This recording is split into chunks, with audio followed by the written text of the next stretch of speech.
What's good, beautiful people? Happy Wednesday and welcome to WWT Live. We're going to be previewing Blood and Guts, talking the most popular love triangle heard around the world, and about a couple of WWE's newest and latest signings to NXT. Keep it locked here for the Wednesday edition of WWT Live. 10, 9, 8, 7, 6, 5, 4, 3, 2, 1. Zero. Women's Wrestling Talk, the number one women's wrestling network on the planet.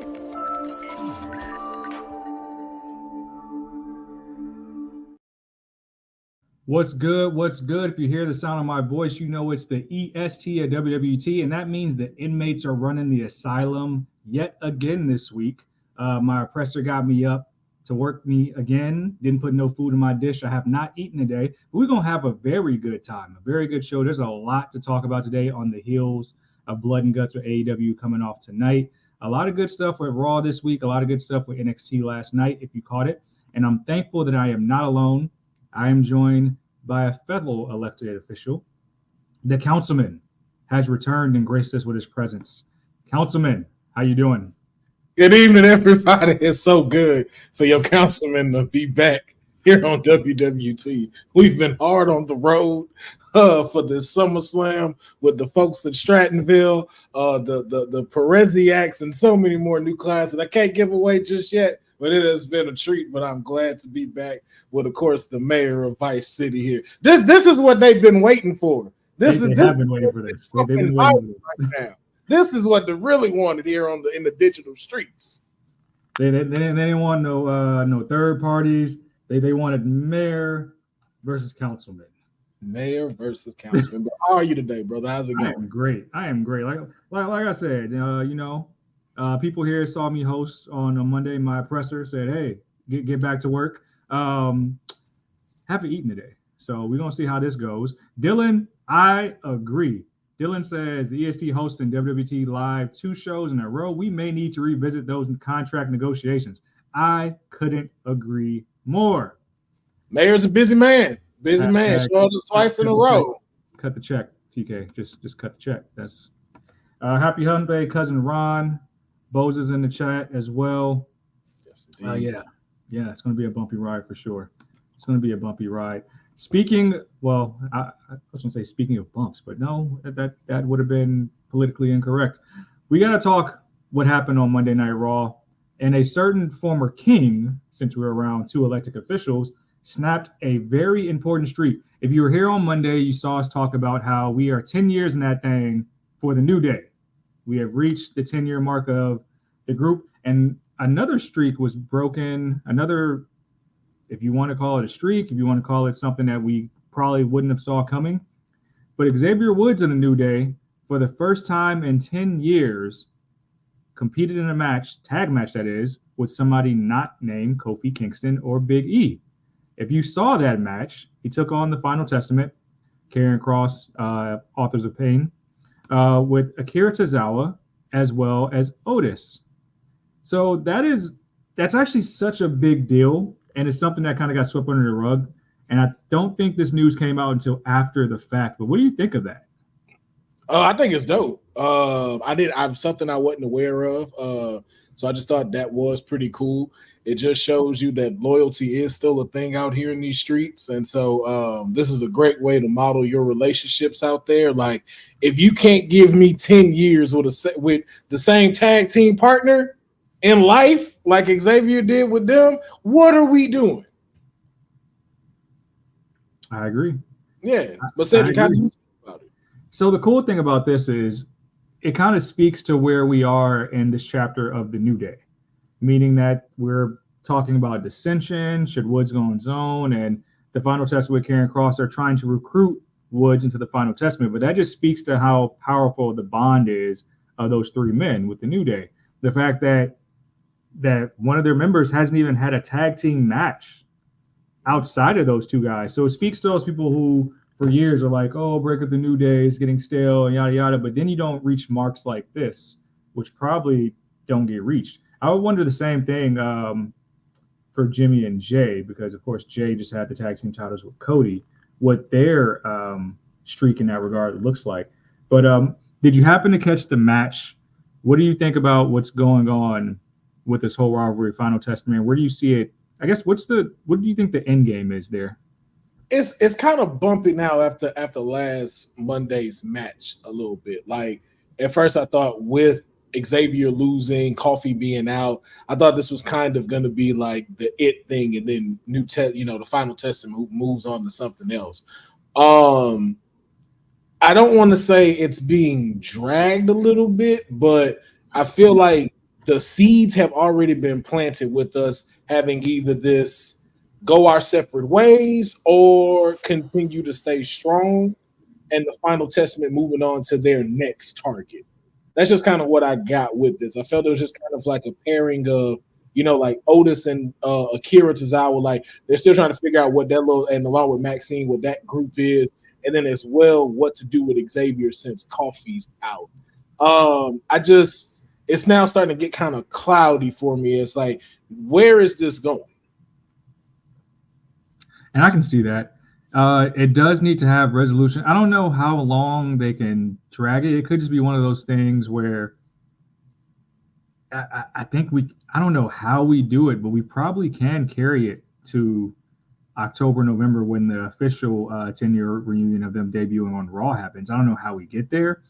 It could be one of those situations like where, if you recall, AJ Styles and the OC, the whole beat up John Cena thing, where they're just beating up Woods week after week, month after month, and we're just dragging. That was a bad example. I'll say Hurt Business Apollo Crews, how that dragged for so long until we got resolution.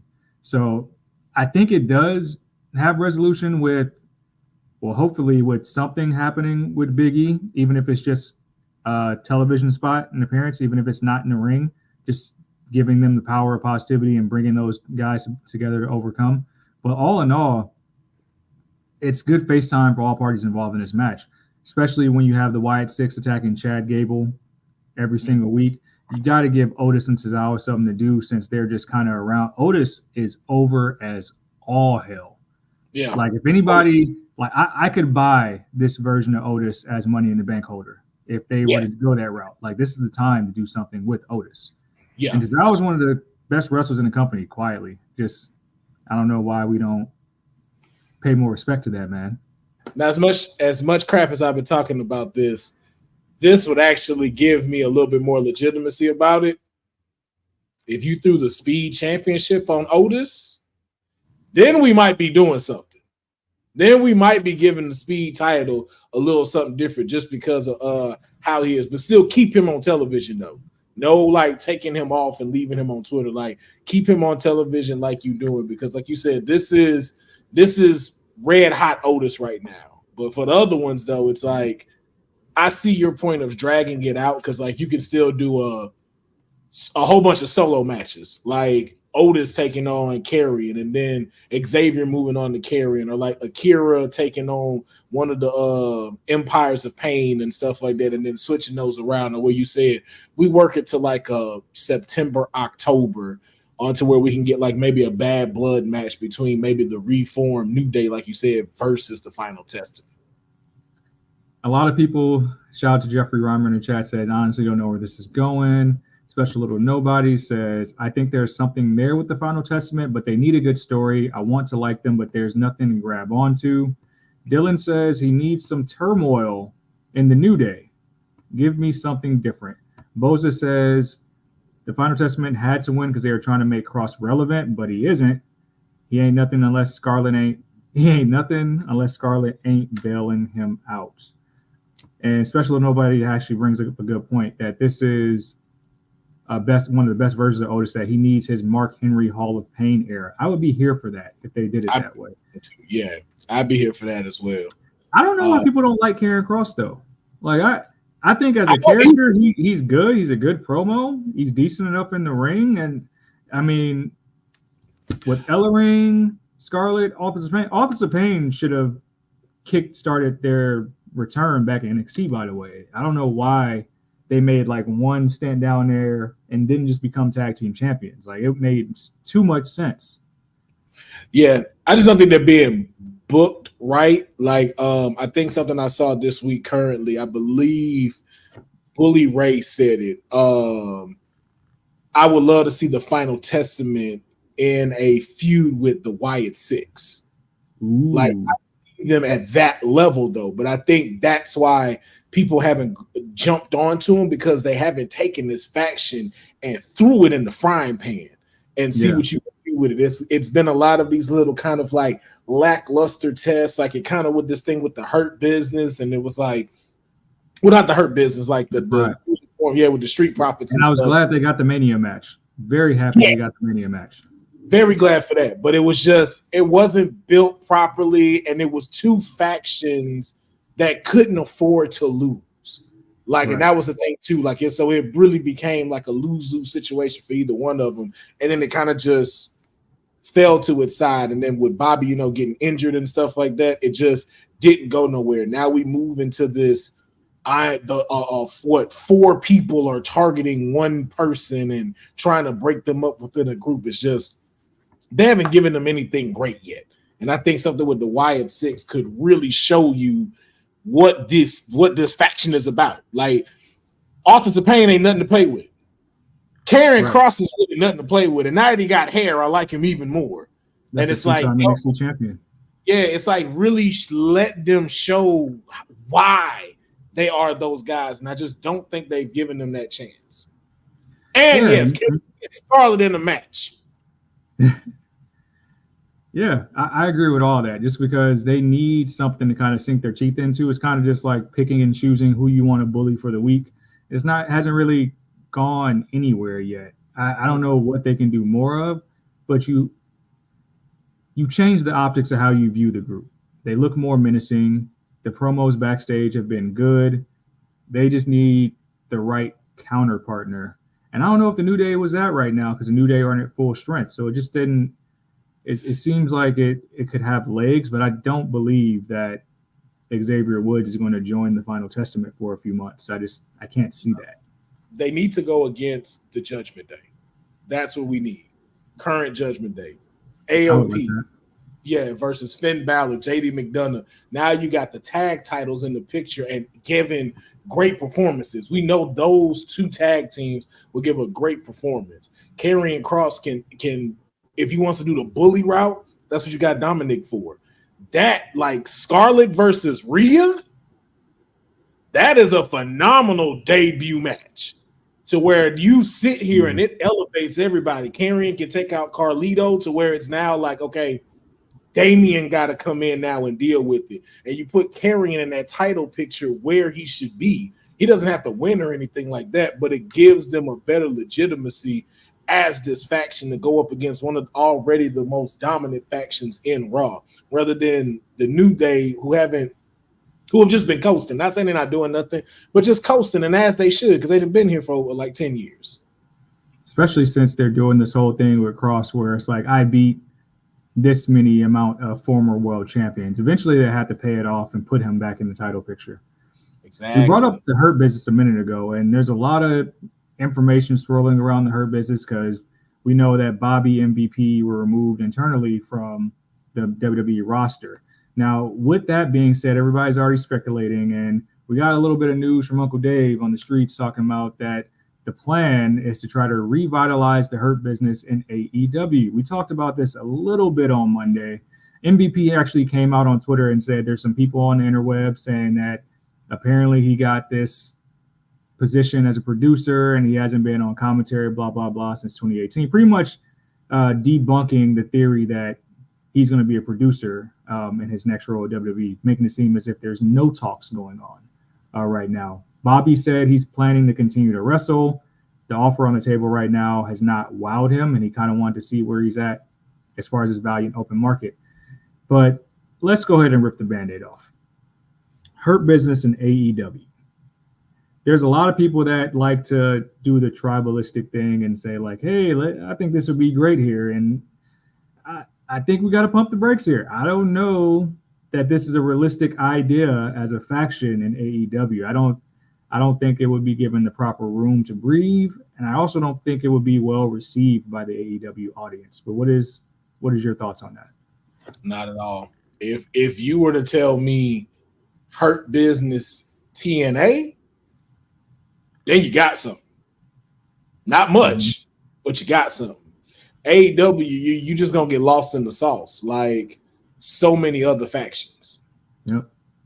Yeah, like it already of just Bobby going, I question where Bobby falls into already. Like I don't see him getting the full red carpet treatment like the rest of these folks like an Okada would get or anything like that. Like I can see you instantly put into their international championship with maybe MJF and then that really be it. But I don't see them main rostering you.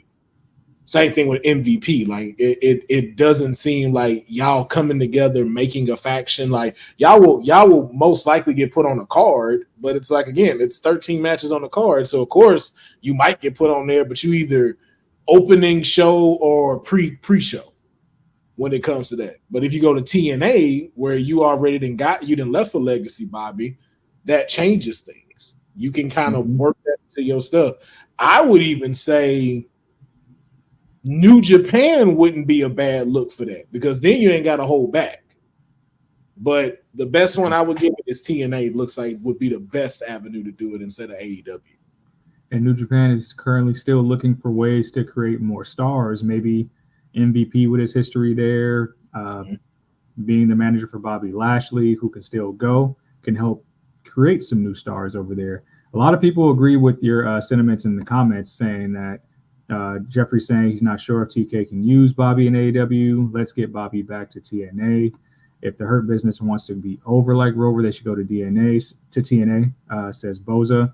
Jeffrey also says Bobby versus Moose would be fire. There's a lot of good that could happen in TNA because you still have that partnership with WWE. And so, I mean, with a grain of salt, AEW being another game in town, there always will be speculation. The funny thing about it is some people are already saying that the best secondary wrestling show out there is actually TNA when you talk about ticket sales and things like that. That's starting to be the real competition for number 2 between AEW and TNA. So we'll have to see. But I mean, at the Slammiversary, I can see that. But I got to ask you, let's say they do go to AEW and they want to try this out. What other 2 members would you see on the current roster of AEW that would benefit forming the Hurt Business with Bobby and MVP?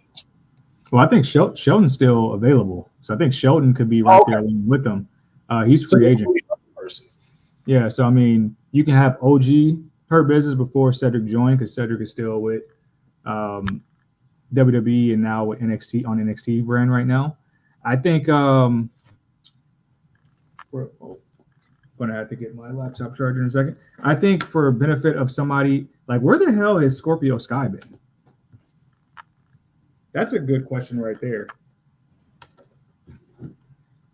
I would say somebody like Scorpio Sky. I know I just read that Keith Lee's contract is actually getting ready to expire here soon, but I don't think Keith Lee will actually re-up. But there's a lot of younger talents in AEW that can definitely use the rub. It's just a matter of if they mesh with the current goal of what the Hurt Business used to be. Yeah. Now I was gonna also mention too, and I think Jeffrey said in the comments, maybe Ricky Starks or what is his? I always forget this guy's name. What is the guy who did the Ric Flair impression? Oh, Jay Lethal. Jay Lethal. I can see like if you want to go like kind of OGs, Jay Lethal being the final member of the Hurt Business. Jay Lethal will be fun. I think that would be a different way for him to do things.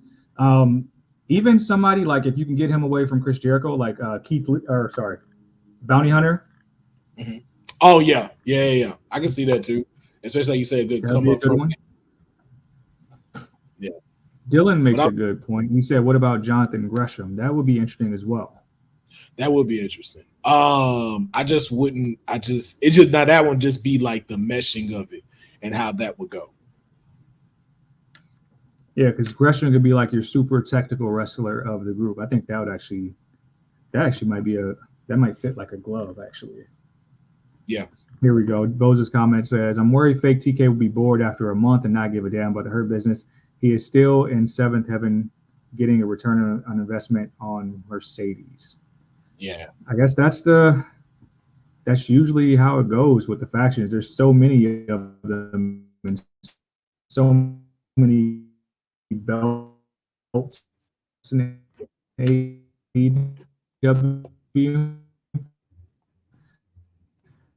I think it could pop for a second, but also it might, like I said, I don't think. There we go. Computer keeps freezing. We got to go to some more news because I wish Honey was here to really speak to this because this is her homegirl. Zelina Vega, after picking up a big win on Monday Night Raw versus Zoe Stark, began to trend online with the hashtag Push Zelina. So her passion that's come across over the screen on social media about giving her the ball and letting her run with it is starting to catch the eye of the IWC and fans everywhere with that hashtag. How do we feel about not only the hashtag, but Zelina's maturation as a performer? Man, look, this ain't just Honey's girl. This is your councilman's, one of his favorites, one of his starters. You know what I'm saying? We've been here for Zelina.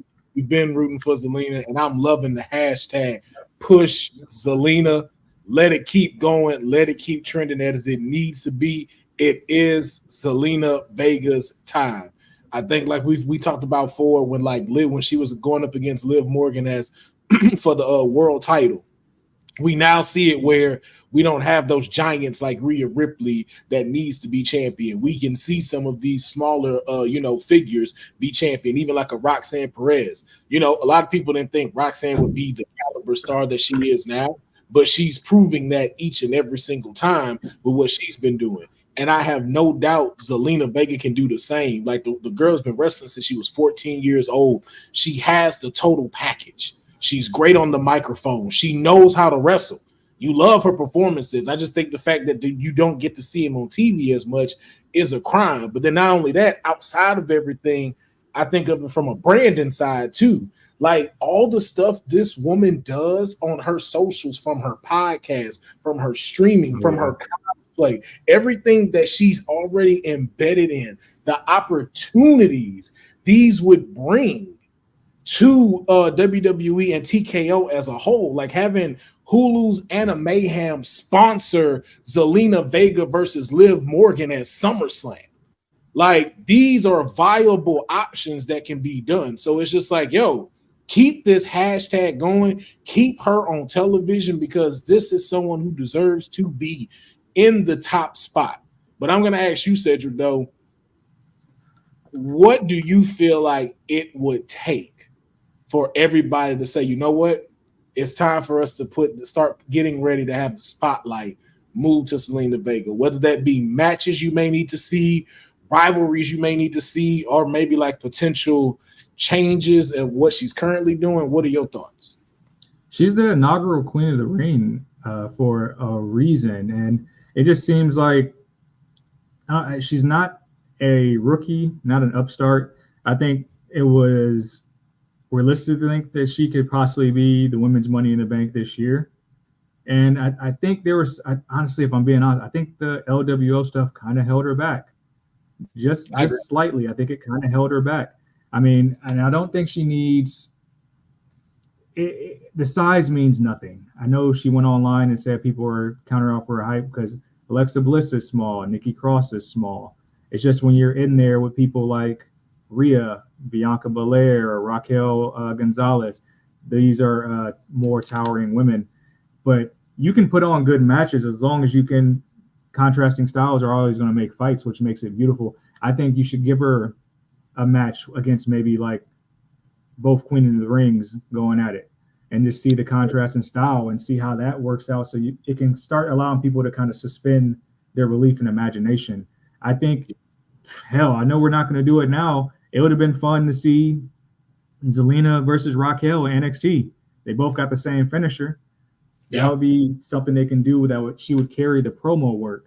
But I think we're still early in this phenomenon that is hashtag Push Zelina Vega. I do believe it'll benefit to something because we have more than enough room for everybody to thrive right now. Even if she went down NXT to take on Kalani Jordan, even if she went over to take on Jordan Grace for the TNA Knockouts Championship, there's a lot of wiggle room we have.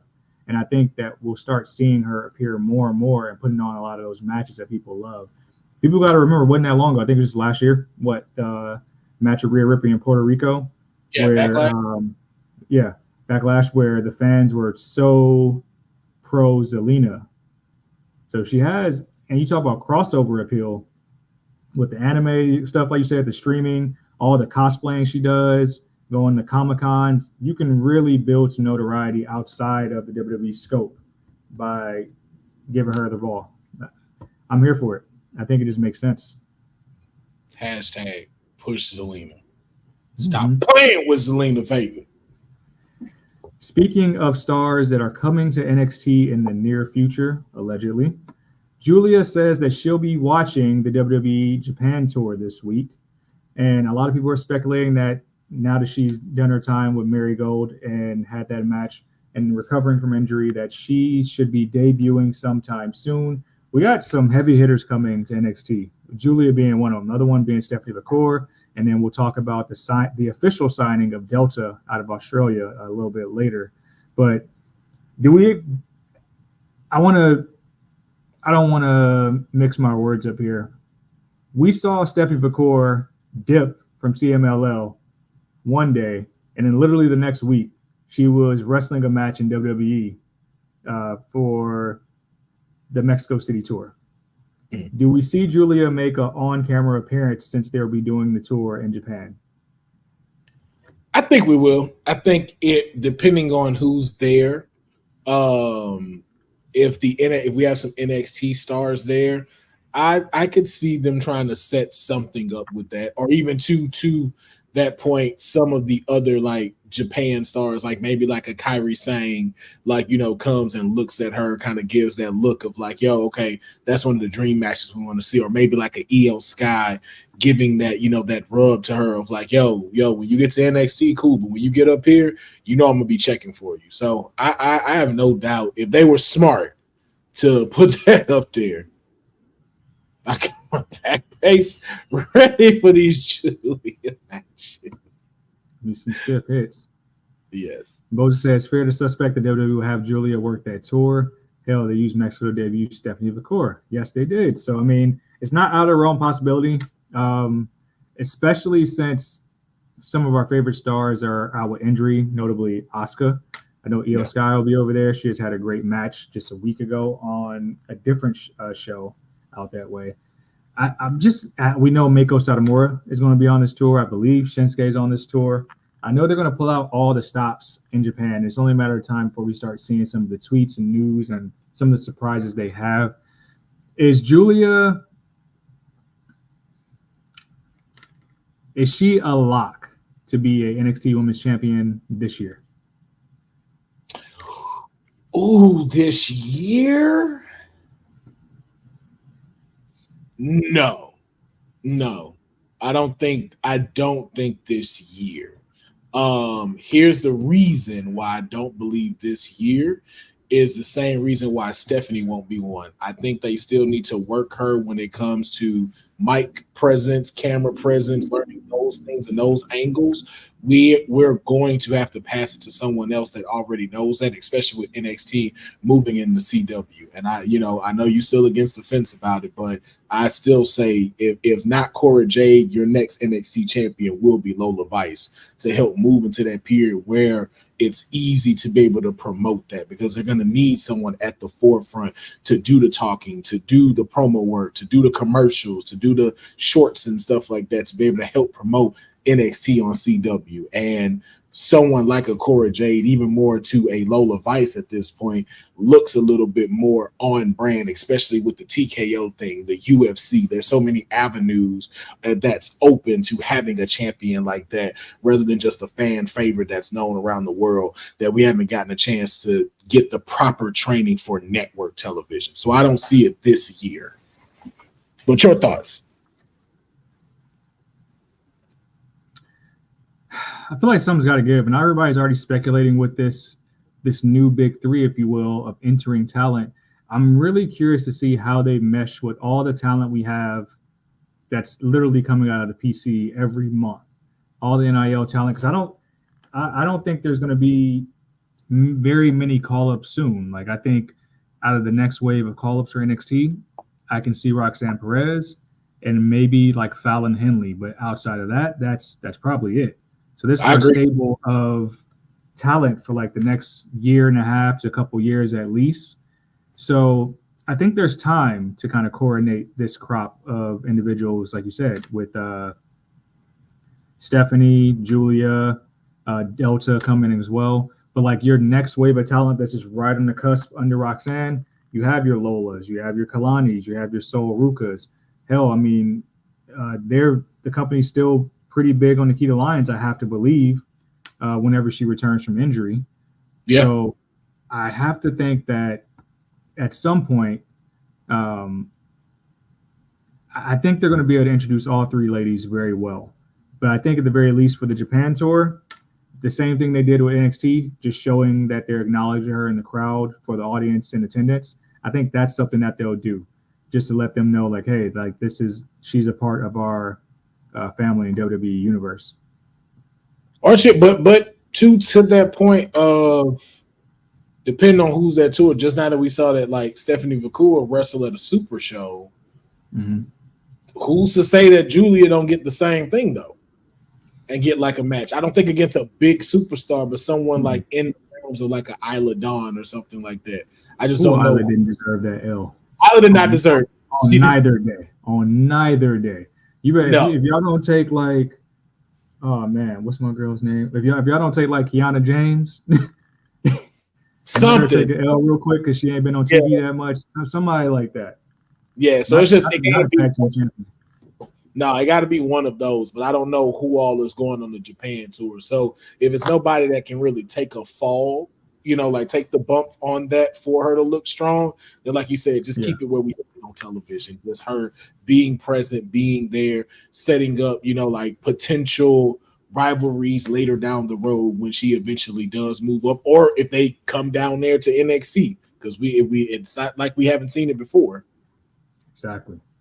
Exactly.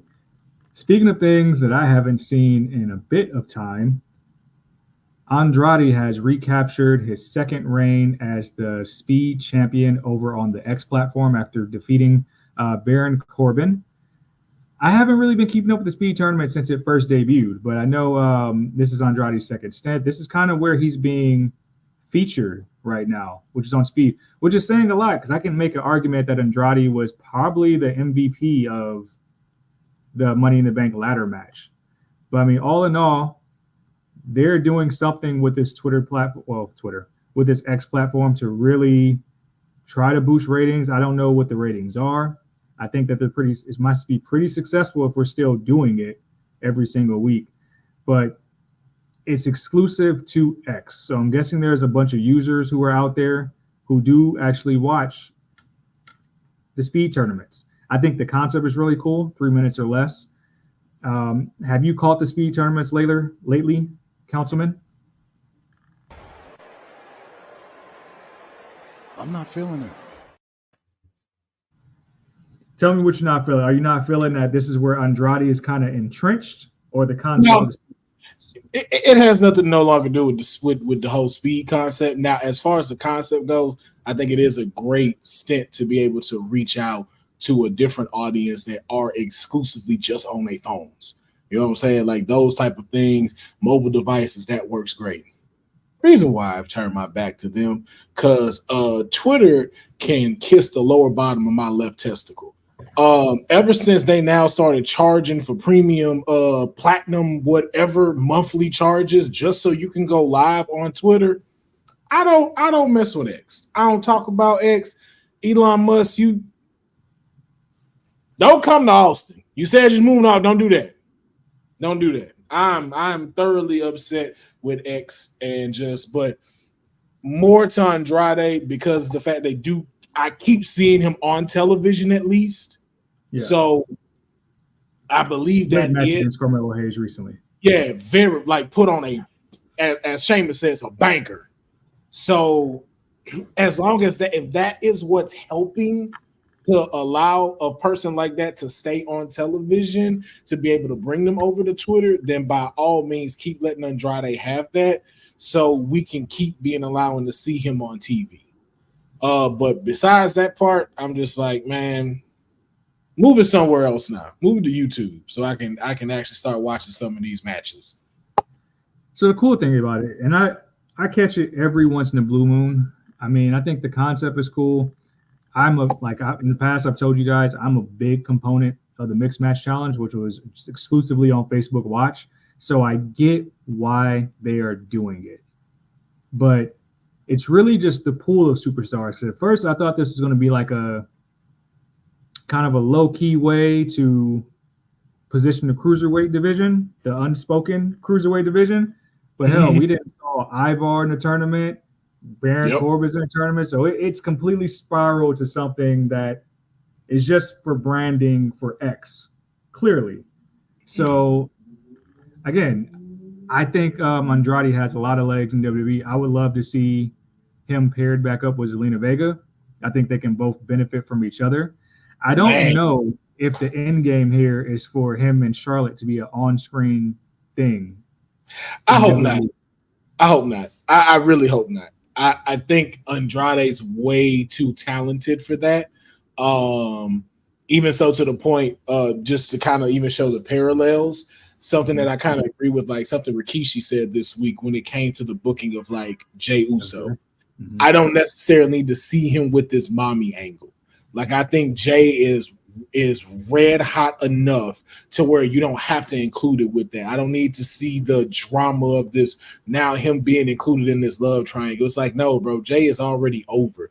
Just keep putting him in matches. Keep him within the title picture. That's all you need to do. Same with Andrade. Andrade has so much potential. Like if you're going to pair him with anybody, like you said, Zelina Vega, bring the Tranquilo back, but keep him and his wife separate. Let him build his legacy without it having to be shrouded by Charlotte Flair. Because all we already know what Charlotte wants. Charlotte wants to be champion. I don't need to see the mixed tag matches with them or anything like that. They're two great talents. Let's not do that. It's not necessary. Yeah, I agree. I think some of those things are inevitable. I would love to see Mixed Match Challenge return just because it's fun. I think it probably I would love to see the numbers on Speed and see how it actually is performing live and then even post recap as well. But I mean, that's where Andrade is right now. I don't know what about his character isn't allowing him to get a bigger push than that. But at the same time, I mean, at least he's getting features somewhere. Ricochet was the Speed champion for a minute as well. Mayor, you know what it is. Let's not do that. You know what it is. You already know what it is. Let's not do that. You gonna really make me give a Trump answer like that? That's what you're gonna do? You know that boy can speak good English, and that's that be the missing factor, bro. Because we know if Shinsuke spoke English, this man would have had WWE Championship by now. It's very hard this time. No, you already know. When him and AJ Styles had that match at WrestleMania, if he could have spoke English and did promos, he'd have won. He'd have held that belt. But the fact that a lot of this stuff, especially here, comes with being able to promote, being able to talk, being able to do a promo, and him not having the mouthpiece like Zelina Vega, I think that is still some of the things that's holding him back. The vignettes work well, but it's still like when you are standing there with Cody Rhodes or Logan Paul and you got to cut a promo, is Andrade going to really be able to give you the back and forth? And he's just not. And it's just, there's that barrier. Not saying he's not there, but it's just that barrier. But if you get a mouthpiece like Zelina Vega, I think that would allow that stock to go up a little bit more. I agree. Well, speaking of people that can speak good English, a message from our sponsors at All Caribbean Wrestling. This episode of Women's Wrestling Talk has been brought to you by All Caribbean Wrestling. Catch the wave. Go to allcaribbeanwrestling.com to check out all the latest pay-per-views or go on the YouTube page at All Caribbean Wrestling. Also, go and check out their socials on Instagram at All Caribbean Wrestling and on X at All Caribbean WR1. Hey, yo, you. Yeah, you that's watching this. You sitting on the couch staring at the screen not knowing what you want to do like this is an online college. Are you tired of wearing shirts that make you look like an extra stuck in catering? Do you want to step your wrestling swag game up to the next level? Then Women's Wrestling Talk has got you covered. Like literally. Are you for life in pink or black and white? Or maybe you're the EST and people need to respect you accordingly. Want to put some pride in your stride and show off the muscle in your hustle? Then make sure you check out the WWT store. Not now, but right now. Alright? What you waiting for? Head to www talkpodstore.com and don't make me fight you. Shit. Never gets old. I want to talk some Monday Night Raw because a lot happened on Monday Night Raw, and I want to start. Let's start with your favorite, Mr. CM Punk ass. In your estimation, we finally got the news that he is actually cleared, and the SummerSlam picture for next Saturday got a little bit clearer with Punk versus Drew actually taking place. It's going to take place at SummerSlam and not Bad Blood. But the wrinkle is a special guest referee is Seth Rollins. What's your thoughts on that? Do you feel like that's even necessary? Oh yeah. I didn't know how much I needed it until it happened. Like it was already set up great, but I think this does a great job of keeping the three of them busy and away from the world title picture for a little bit longer. So we're not sitting here wondering, okay, when is Punk gonna go challenge, or when is Seth gonna challenge again? When is Drew gonna get his stuff? Like it keeps us at least busy till I want to even say like till the end of the year. So now it's throwing it back and kind of into like the Royal Rumble picture of who we either face, whether it be Damian, whether it be Gunther, as the world champion. So I like it because of the now stretched storytelling that it's gonna do. But I gotta ask you though, who has the advantage now in this match with Seth as the referee? Whew. That's crazy. I gotta say, Drew. I have to say Drew, because Seth kind of stamped Drew at WrestleMania after he beat him in the match clean. Like, what was it? Yeah, he stamped him after Drew beat him in the match. So I gotta believe that for whatever reason, if we look, it'll be almost a year here in a couple months when CM Punk returned to WWE, and whatever Seth was doing at the end of the match when CM Punk debuted, he just had some just straight hate for Punk. Then went out and talked about why he hated him and all that other good stuff. So I think that hatred for Punk reigns a little bit deeper than any hatred for Drew. So there could be a good callback here to when it was Wade Barrett versus Punk, I believe, during the Nexus days, and John Cena was a special guest referee. They could call that back a little bit. But for me, I hope this might be like the first of at least 3 matches between Drew and Punk, because I really don't need Seth's involvement. Seth came back way too soon. He could have kicked it to like Survivor Series to me. I agree. And why do you think that is though? Like, do you think that was ego, or do you think they feel like he needed to be in the picture at this time? I think the company's kind of relying on him because he's a big name. And with so much uncertainty at the top of the card, and now we're getting Damian and Gunther, which I think a lot of people are going to love because of the promo segments the past couple weeks, but still like that level of uncertainty where it's like you got to have your big name somewhere. But this Seth being thrown into this reeks of like Charlotte being thrown into Becky and Ronda to me. It just seems very unnecessary.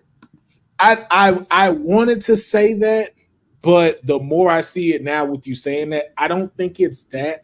I really think this is coming from a TKO setting with ticket sales. I think that's more of what this is. Like as soon as you said big names, that's what made me think of it. Because if you really go back, I don't think Seth has ever sold more tickets than CM Punk, because CM Punk is in the match. Yeah, but to have both of them there, because you got to think about it. The only high-selling main card you got right now is a Cody. that's guaranteed ticket sales. Solo, on the other hand, when we're looking at the levels of them ticket sales, that's kind of hard. Now you got Damian and Gunther. Not to say that they're not going to be a draw, but it's not a Seth Rollins CM Punk draw no matter what they're doing at SummerSlam.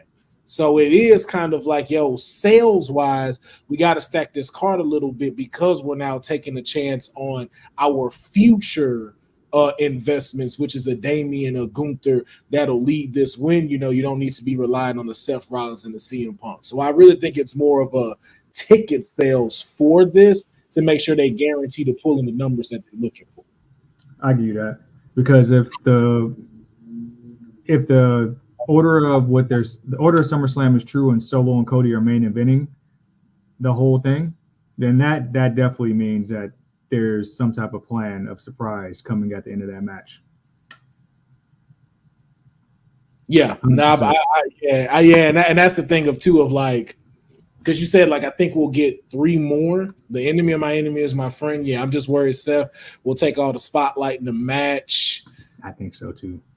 From the outfit standpoint, at least, whatever outfit he wears, just everybody's be paying attention, and that's not going to be about this pure hate between these men. Yeah, and and that's the thing though too. It's like, does Drew lose his temper with Seth? Does Punk lose his temper with Seth? Does Seth play it down the middle? Or does Seth instantly starts being this, like, a-hole as a ref? Or does he pull his visionary, revolutionary, or even the architect of, like, I'm setting up these pieces for you? Yeah. We'll have to see. I mean, but I do believe this will be the first of at least a trilogy between Punk and McIntyre, where we got some time, like you said, like we have some time away from the main title picture. We got to talk about this because ain't nobody living better than Dom Mysterio right now.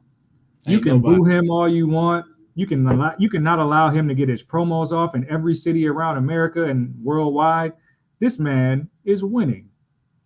And if you're watching us from a visual standpoint, you see a picture of Mommy licking Dom's face after he completely dissed Liv Morgan in Spanish and English and kicked her to the curb, which has led Liv Morgan to completely shed so many tears. And I believe we'll talk a little bit about her just going on a social media blackout, which is kind of strange for a world champion to do that.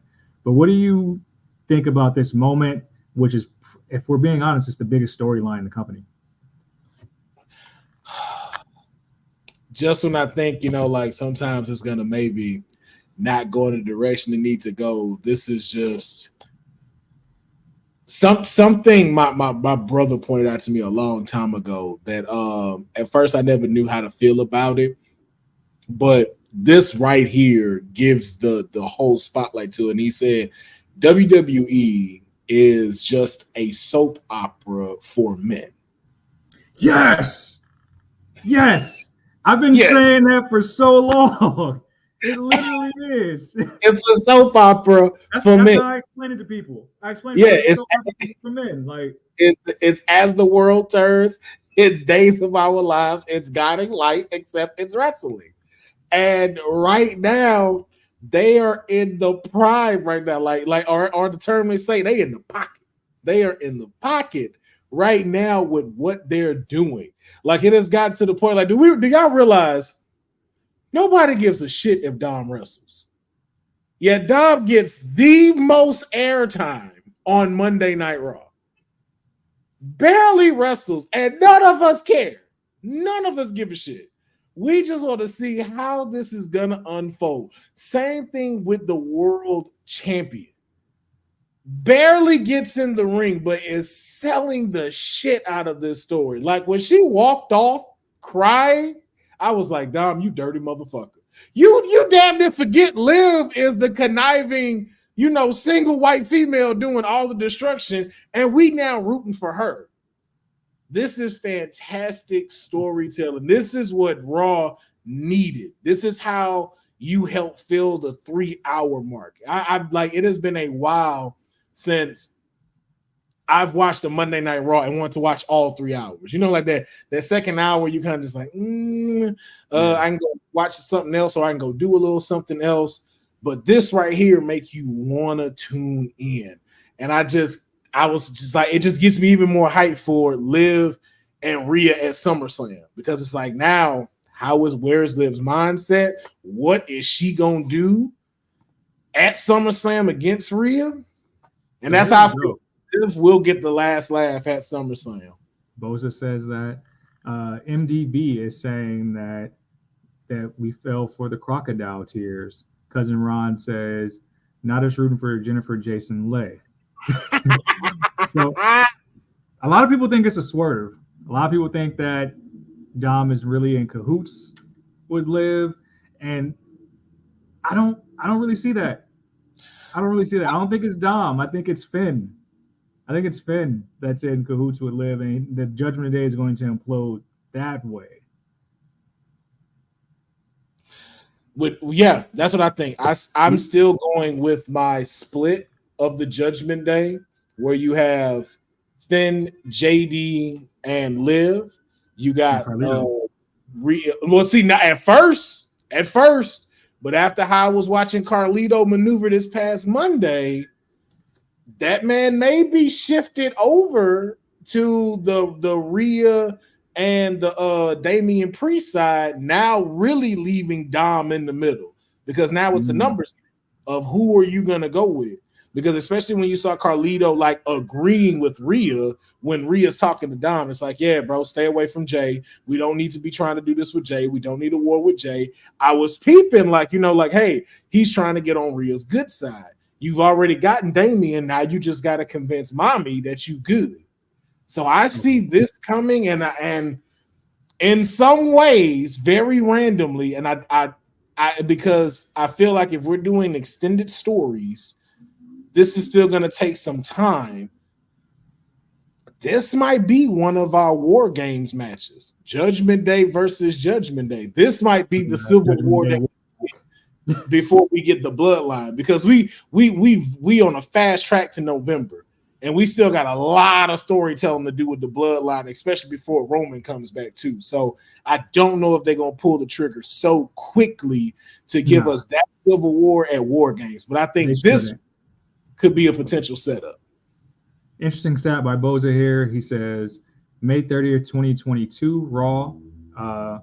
Liv beat Rhea Ripley 1-2-3, and Rhea Ripley is on a 28-month unbeaten streak since then. Very interesting. Very interesting there. So the SummerSlam card is starting to shape up. This poster is actually very interesting because I don't believe The Miz is on the card yet, unless we get the tag team title picture. I don't believe Bianca and Jade might get a rematch of the tag titles. We got Logan Paul versus LA Knight, Cody Solo, and we're absolutely getting Rhea versus Liv. Is there any match in particular? Oh, go ahead. Isn't Miz from there? He's from there. Then we'll get a Miz TV. We'll get a Miz TV. I don't know. We'll get a Miz TV. I don't know if they're going to get. I don't know if they'll challenge the Judgment Day again. Awesome Truth. And I know they teased that. They did tease that like after they lost, but I'm not sure if that'll actually happen. I hope not. I would rather give him a Miz TV. Let him. Matter of fact, Miz TV with John Cena. Ooh. That for SummerSlam. Miz TV and John Cena as the special guest. I can see that. In that way, we kick off what will be this final victory lap for John, and maybe see who steps up first. That we can start planting the seeds for the next, or for the first rivalry from John Cena. I know Braun Breaker did have an interview recently where he said he thinks he and John Cena will be great, but you got to do that like somewhere near the end, because he's sending that man John to the upper room. Who you talking about? Braun is the last one? Yeah, somewhere Braun near the end. Braun Breaker. Oh, Braun Strowman. I was like, Braun Breaker. The heater that Braun is on right now, where he might capture the IC title at SummerSlam, I don't think that should be done anytime soon. No. He's too strong of a character to put in front of John. and I need him to do the Intercontinental run real quick. And I see that, like you said, I see that happening maybe sometime next year or closer to, like you said, a September, October run if he's still able to consistently do it. Mm-hmm. We're going to breeze through the rest of these stories real quick so we talk some AEW. Liv went on a social media blackout, which speaks to the volumes of being upset about what happened. Much ado about nothing. We keeping kayfabe alive. What do you think? Yeah, no, I love it. Again, it's just it's with what we've seen from Drew and his stuff that he puts out on Twitter. We see the effects that it has had for his character and his progression in the story. I think just adding the social media just helps even more. And I think too, it also gives a little bit more legitimacy to the Speed title, especially in trying to incorporate WWE through social media. So I think it's some thumbs up. I think it just gives more of a staple as Liv Morgan as world heavyweight champion and the story that they've been putting on for her. Oh yeah, we're gonna get a pissed off woman here on actual programming, just woman scorn. I'm here for it. That's all I ask. SummerSlam. Come dressed in yellow and black like the bride from Kill Bill, Liv. If you watching this, please dress as Uma Thurman in SummerSlam. Please wrestle in that attire. Yeah, and y'all are be like, yo, if anyone from WWE is listening to this, y'all are missing that. If I don't see that one time from Liv in the Revenge Tour, we dropped a huge ball. I like that. That's a dope idea. We were just talking about Seth, Drew, and CM Punk. Drew continues to win social media for the year of 2024. Callbacks, zingers, all the likes. He said something that was very familiar to everybody. If you remember, CM Punk's one of his first promos against Drew McIntyre, saying he never had to put another man's name on a shirt to sell it. And now we have a CM Punk shirt that says Clobber McIntyre Punk. On top of that, CM Punk's dog has merch on WWE Shop as well. Larry got merch. I know we sell a lot of things on WWE Shop. Was this intentional, or do the merch makers not watch the product? I don't think that they don't watch the product. I think it's just more the fact of I think it's a balance of it. I think they're more like ignorant to the response that you could get. Like in their mind, yes, I think that they saw like, hey, this is going to sell some great shirts. Yes. Did they expect this to be the blowback of what Drew using it and actually bashing the material? No, I don't think they had it in mind. I don't think that they were ready for that. And this just happens to be fire, this ammunition to Drew McIntyre's whole tirade against CM Punk. So, but I know CM Punk will most likely have a response to this in some way because it just bumps Drew, but it doesn't hurt CM Punk because we know you didn't make the shirt. So we already know that, but it just keeps Drew's savagery so alive and thriving with this post. Right. Yes. What are your thoughts on Twitter? Yeah. It's a little bit, it is an oxymoron for real.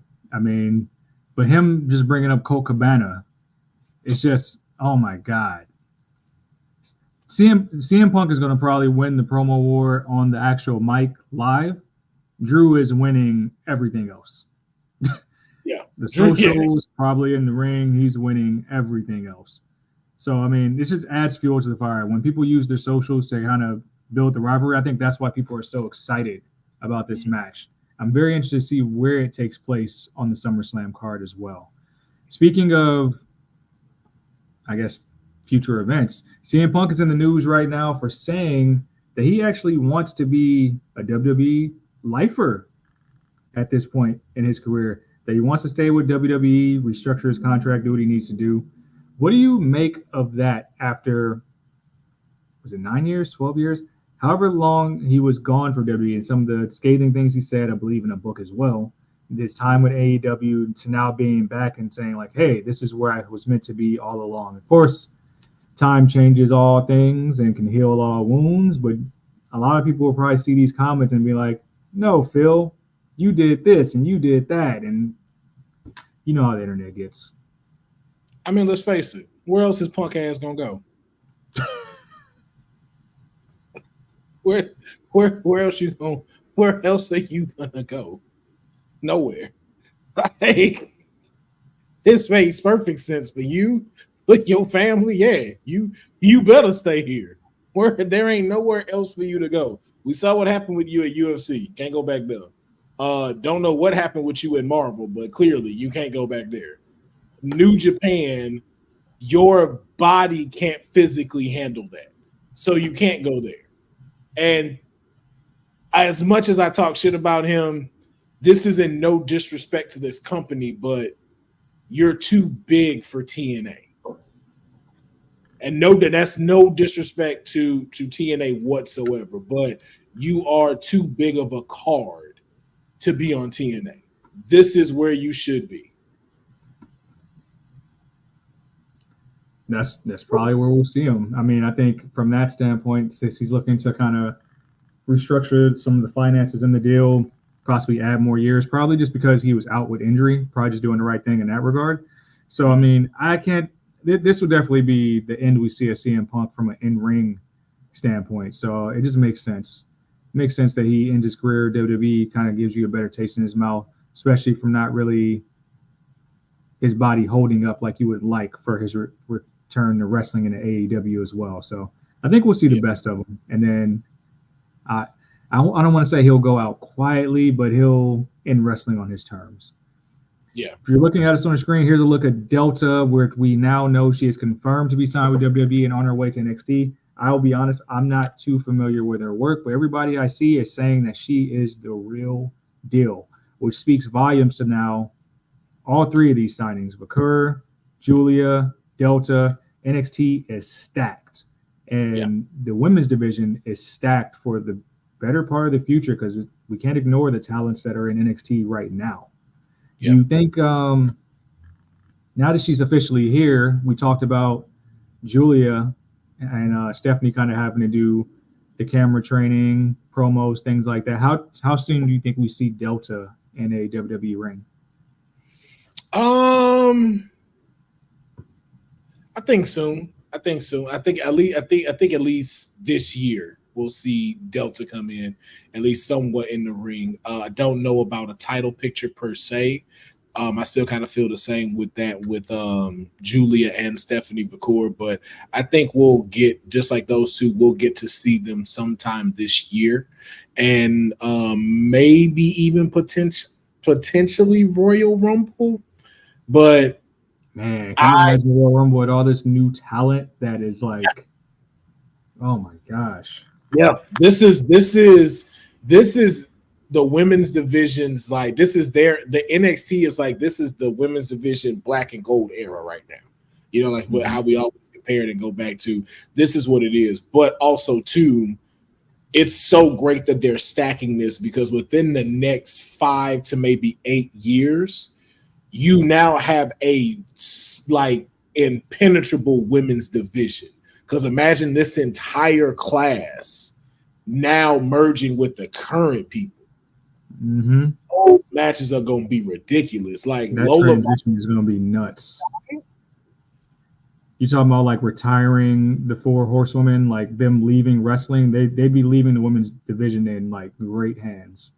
And I also want to have a debate about that. Not here, but I think we should have a whole episode, because there was something that I saw that I found was very interesting. Who would you consider the new 4 horsewomen of the WWE currently? We don't have to answer it now, but it's just something. No, I got you. That's easy. Okay. Bianca, Rhea, Io, and then my 4th is just I gotta think about my 4th actually. See, my 4th is up for grabs, and part of me wants to say Roxanne, but Roxanne is still in NXT, so I would have to think about a 4th. But those 3, 100%, because I would have to think about like who's next up on main right now that they're really put. Yeah, I'm a 4th up for grabs. I ain't gonna lie, I would have to give it to Liv. I'd have to give it to Liv now as that 4th one. I'd have to say her, but it's not. I would say not a concrete position. Like anyone's still up to be able to take that. But I am solid with your first three. See, I'm gonna challenge you on that because you are a elected official of Strattonville. So I'm surprised you're not saying not yet.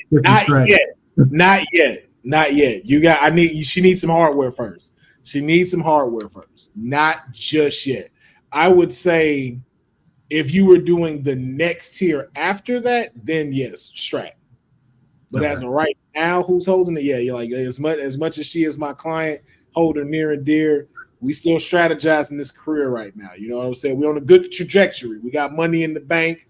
We just get we are in cahoots with Queen Naya, but we still got a road ahead of us.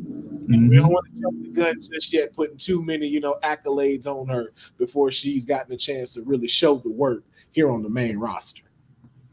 I feel it. Speaking of show to work, we're going to talk some NXT last night. I did not catch the entire show, but we had a jumpy jump match in the finals for the main event with the Rascals taking on Fraxium and Javon Evans. Did you happen to catch this match? I saw somebody mash up on Twitter like a really fast 2-minute clip of everything, and oh my God. Once I saw the clip of this match, the highlights, I'm like, we need to create some damn trios belts. Just create them. I don't care. Just create them and let them go across the company and fight trios and give them belts. Yeah, no, I was impressed by them when I saw them at Slammiversary, and they did not disappoint on the main event of NXT. It was just like that. Or in the way Dylan said, neck braces. It's just everybody bouncing around, everybody flying around. It was a great wild ride from start to finish. I think it even strengthened my approval for Axiom and Frazier now, and especially now with Axiom being in the new speed tournament, it made me see them just a little bit clearer too in their stuff. So I don't know if they're going to do trios or if it's going to be, Wesley with the NXT title and then with the tag team titles. Not sure how they're going, but I'm in full agreement with you, man. Bring these trio titles out. WWE, just go ahead and do it. Give us the trios titles. I would love it because that match was amazing, and both teams, babyface teams, but really featuring what the Rascals is and giving Wesley that spotlight. And I'm pretty sure now that I think it was it Frazier I think Axiom got pinned, but now that puts MSK in prime spot for a tag team title shot. So I think this is just the beginning of what we're going to see from the Rascals in NXT. But also, we have new tag team contenders for Isla Dawn and Alba Fire. Great American Bash, I believe, next week. We're going to get Isla and Alba versus Jakara and Lash. What do you think of that match? Because I think we've been trying to magically just propel Jakara and Lash into the tag team title picture for a long time. So it's long overdue, and we're finally getting it. Oh yeah, I'm excited for it, and I think too it's a great way for Isla and Elba to return home, especially with the tag team titles, because if we're being out, they were the last ones to have it before merging them together. So I think being able to defend it back where they really became this fantastic tag team, and it gets folks like Lash Legend and Jakar. I think again, like I know we're always comparing it, but I think we got another black and gold brand standard match coming between them two teams at the Great American Bash. So I look forward to it. What about yourself? Who do you see walking out? Does Fire and Ice stand tall, or does Lash Legend and Jakar finally get some gold around them? I think the money is on Isla and Alba rematching Bianca and Jade at SummerSlam. So I think this is just going to feature the women's tag team titles, which they've been in promo segments, but now they're going to be in the ring. And we got to put more respect on Alba Fire's name, man. Kaylee Ray, longest reigning NXT UK women's champion, and it's like she can go in the ring. So I think it's going to be like a healthy reminder on WWE television to give them some runway. But I'm happy that we're utilizing metaphor even more. On on the card, we're getting ready for Great American Bash, Thea Hale versus Roxanne Perez. How do you think that match will play out? We've been seeing Thea Hale kind of get her comeuppance on Roxanne in consecutive weeks. Come on, son. Come on, son. I have to ask. Come on, son. Thea Hale. That's these things. Thea Hale is adorable. Adorable. A title. Let's just get that clear now. Adorable ain't gonna get you a title. All right. You going up against the Prodigy. All right. Thea is gonna be a crowd favorite. She's gonna go over, but listen, there's nothing you can do to save Chase U. All right. Thea Hale winning just don't seem like it's in the cards. All right. Debunk Chase U, and we're gonna be debunking Thea Hale as Roxanne remains the NXT champion. That was one of the nicest insults I've ever heard. They just called her adorable, and that it's gonna be fun to watch her challenge for the title. But let's talk about the men's title picture. As Trick is trying to chase his championship, he was attacked by Pete Dunne. We got Joe Hendry all up and down NXT with segments about who is Joe Hendry. So I gotta imagine that he's gonna be getting a shot soon. And I believe Oral Mensa would be challenging All Ego Ethan Page for the title at the Great American Bash after he got a win against Ashanti the Adonis last night. Right now, man, the NXT title seems like it's all over the place. I'm not knocking Ethan Page as champion. It's nothing against what he's doing, but I just kind of feel like we're in a transition, a very big transition of who's gonna be the face when NXT goes to CW. Because with everyone they're showing, all this is giving me is you're gonna put all of them in a match at your NXT kickoff show with CW. Joe Hendry, Ethan Page, Trick Williams, even what's his name from Metaphor? I just don't want to say it incorrectly. It's Earl Mensa, but the thing there is the reason Earl Mensa is even attacking Ethan Page so viciously is because he attacked Earl as well as Noam Dar. Now, I don't know. I think Noam Dar might be hurt right now, but I got to think that Noam Dar gets a shot at Ethan as soon as he returns. Yeah, I see that. Yeah, man, it just kind of seems like it's all over the place right now. I don't know what they're kind of doing with Trick. It's just like, okay, does he get a rematch or does he not get a rematch? What's going on? Or what's his next step? And then, like you said, now you got Joe Hendry in the picture, and the way Joe Hendry performed at Slammiversary, it is just a snap away from Joe Hendry holding gold. Like you pin Moose, you got Moose out. That's a big step up. You may not have won the whole thing, but that's a huge step to you. And now with this whole NXT thing, it's like, yo, you're so over with them. You can see him as NXT champion. He has the whole total package. And so him, I think the whole Metaphor thing maybe would just stick on NXT. I don't think it'll be necessary like PLE matches for them. But and then randomly Pete Dunne. Don't even understand why that's happening. I love that though. I love that. I love seeing the Bruiserweight on my TV anytime. Yeah. Anytime. But I was more hoping for triple threat match between him, Sheamus, and Bronson at SummerSlam. And I'm still pushing for that. I can see it. With all the, like you said, with all this, let's call it uncertainty at the top of the card, because Trick lost his title on accident, if you want to call it that. And he's not getting a rematch right away. But then you have this international phenomenon that is Joe Hendry. And people might not like this. This partnership has to give one way or another.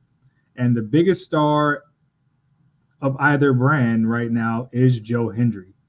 Joe Hendry won't be that champion when we open up the CW. Don't tell me how or how we get there. That man is about to be your NXT World Champion. I don't care if it's for a month, a week, whatever it got to be. It's going to do numbers. It's going to make social media hits. It's going to blow up the YouTube channel. Yep. That man is going to be the NXT champion at some point this year. Yeah, and I don't disagree. And I think you called it. Right on the CW, I think that's the biggest win for TNA. For them to say, like, hey, WWE is getting advantage. No, because we set it up for this. And it's like, oh, okay. And then it's right at a great pinnacle, especially with Slammiversary selling out. You still, like, again, people keep trying to say that in advantage. I'm like, no, TNA is rising.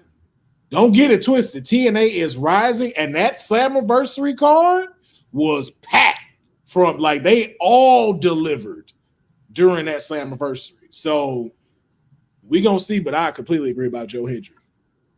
Dylan says Metaphor babyface run will hit like crack. The merch number is about to be crazy, and cousin Ron agrees. I agree too. I need to see Metaphor on main roster. That's one of the coolest entrances in the company, and they have to keep it together. And I mean, Lash and Jakara as a tag team on main can do a lot of damage. We gotta talk some quick AEW before we get out of here. The fake TK was on the Rich Eisen show recently and was asked about a number of things, but he was talking about Bryan Danielson, who is in the midst of his swan song here. We know time is ticking, and he believes that Bryan Danielson will be a lifer for AEW, will always work with AEW, either as producer, behind the scenes, and would love to keep him around for a very long time. How do you feel about those comments, and do you think once Danielson hangs it up, that this is where he'll always appear? We know that a Hall of Fame induction is probably in his likelihood for WWE, but you think like his loyalty will remain to AEW? I think he'll do both. I think with him being able to put the actual physical wrestling career behind, I think we'll get a chance to see Bryan give his creative and his wrestling knowledge to both brands. I see him staying at TNA for as long as he wants to, and then I think the same way WWE didn't mind sending him off, I can see him, leaving there and then coming to want to help develop the cats over there at NXT or in WWE, because both companies have said, like, hey, you always got a place here no matter what. So, and I think that just bodes well for the greatness that is Bryan Danielson. Yeah, you really can't tell the story of pro wrestling without Bryan Danielson. So I mean, he's been brilliant for AEW, and I think his mind can be used for a lot of the superstars that are going to continue to build that company for years to come. So if they can keep Bryan Danielson backstage, same way with Sting in any capacity, then they're doing something right. They're getting the right voices back there for the company. We're going to talk Blood and Guts because that's happening tonight on AEW Dynamite. We have Team AEW versus the Elite, the Acclaimed, Darby Allin, Mark Briscoe, and Swerve Strickland taking on the team of the Young Bucks, Jack Perry, Okada, and Hangman Page. What do you think about the Blood and Guts concept as a match, and how do you think this match will perform? Again, we're giving these matches away on live television, free TV, so you got to love it. But do you think it will be given enough time to really hit? I'm going to fight all these urges, my brother. I'm going to fight these urges and not talk shit about AEW right now. I'm going to try. You Mayor, you know I get with these. You know I get with this promotion. Blood and Guts is a great concept. Aren't you trying to fill up Dallas Stadium? Ain't that the last thing we talked about before I had to go off and do my councilman? Like, ain't you like, yo, like what are you doing? You doing this, and the fact you have a Royal Rampage where the winner will get a shot at the AEW title at Grand Slam. But like you said, it's like, why are you doing this for live television? You must have something. Compare this match to Marvel too. Yeah, you must got something in your bag that you are just holding, that is going to just like yo, like if we're giving this away, it's like, yo, y'all ain't seen nothing when I'm trying to sell Dallas, or we are just being taken on a wild ride that is just going to on a plane that's just going to crash epically. But like, how do you feel about it? Like, should this be a pay-per-view match, like, is it wrong for him to be casting that? Or do you feel like he has something, fake TK got something in his pocket, match-wise, like trying to sell out stadiums like this and putting matches like this on live television? I have no idea. It's going to be beautiful chaos. You're going to see a lot of fun spots. I mean, Darby is going to try to batter himself on live television as usual. I just don't see the parallels here because Swerve has a date with Bryan Danielson in Wembley, correct? Yes. Yeah. So, I mean, everything, in my opinion, should be building towards that, which is less than a month away at this time. So I don't know what this is going to accomplish, but it'll be fun. Nevertheless, it'll be a wild ride of a match. Other than that, we got the FTW Championship, Chris Jericho taking on Minoru Suzuki. We're going to hear from MJF. We're going to get Britt Baker's in-ring return against Hikaru Shida. That'll be fun. Britt Baker's first match in a very long time. And then we're also going to get the debut of the Glamour Mariah May. Still in Timeless Tony Storm's whole flow. So that'll be fun as well. I'm here for it. I'm so here for it. That's probably the best storyline they got out right now. Exactly. So wherever that goes, because if that turns Tony back to color, that's gonna be interesting. That's gonna be interesting. That'll be the fun one. Hey, that'd be dope. Do the whole shit in black and white, but then have it set where you kind of go the Pleasantville route, where the screen black and white, but they in color and wrestling. AEW, y'all hope you watching this. We giving you some gold for All In. Got to make it cinematic. So, I mean, I'm looking at this poster for Blood and Guts. I'm trying to figure out the rivalries. I mean, Darby, Jack, Swerve, and Okada. Okada calls Swerve a bitch, I think. I mean, it's just such a mashup of things. But, yeah, and it's just this. You know, it's this whole team AEW team elite thing. It's just like, I get what you're doing. I just don't like it. It doesn't work for me. Like, none of these people mesh well together. So, like you said, it's just going to be a whole bunch of crazy spot. You know what it reminds me of? This is like if the Harlem Globetrotters decided to wrestle and they did a blood and guts match. They gonna give you a whole bunch of crazy shit and give us a show. But does this push anything forward with storyline for any of these characters? Does it push for All In? Absolutely not. But are we going to be entertained tonight? Yes. If you're there and it happens, are you going to be entertained? Very. Does it help me want to go watch All In? Absolutely not. Cousin Ron says this will be the lamest blood and guts match to date.